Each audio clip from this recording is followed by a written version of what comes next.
Do you want to see newly listed items on Facebook Marketplace? You can find newly added items on Marketplace with just a few simple steps. Before we begin, please like this video and subscribe to our channel. I've also included some helpful tools and apps in the description, so be sure to check them out. To see newly listed items on Facebook Marketplace. First, open the Facebook app on your mobile device. Once you're on Facebook, tap the Marketplace icon at the top or bottom of the screen. Now you are on the Marketplace home screen. Tap the search bar and type the item you want to find.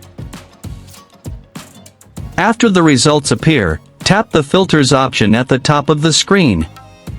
A pop-up screen will appear. Look for and select the Sort By option. A list of sorting options will appear. From here, select Date Listed, Newest first.